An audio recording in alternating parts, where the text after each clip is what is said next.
Blinking lights and exciting jingles you experience in casinos may encourage you to make risky decisions.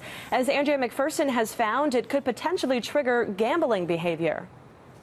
Well, when you walk into a casino, you cannot help but be overwhelmed by the bombardment of sounds and lights and all this sensory stimuli.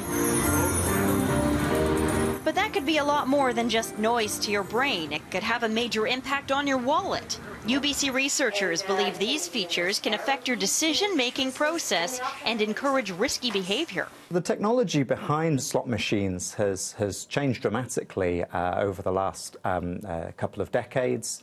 And in modern games, there are new forms of sensory feedback, like vibration feedback through the seat and 3D visuals. So if some players are more susceptible to these biasing effects on their decision-making, that could be a risk factor for gambling problems, and that could also suggest ways of regulating new features in these games. Researchers first tested their theory on rats, but then took in around 100 adults to play slot games in a lab setting, where eye-tracking data was then measured.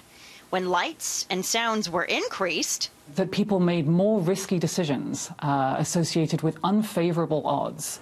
So how do you manage all that chaos when you enter into a casino like the one here behind me? Do the bells and whistles have an impact on your spending, or are you able to keep your head in check? You're there to go to a casino. You expect that, so I don't think it's a bother. I do think that that's part of the attraction and part of the appeal, is that it's got that excitement factor there built into it. Is that whether that contributes to the negative side of that, I think that comes down to as much personality as it does the actual stuff that's going on there. Have I made bad decisions myself? Certainly I have as well, but I don't think it's necessarily a negative thing. I know my limit, and that's it. I can walk away, but not everybody can do that. The study was funded by the Canadian Institutes of Health Research.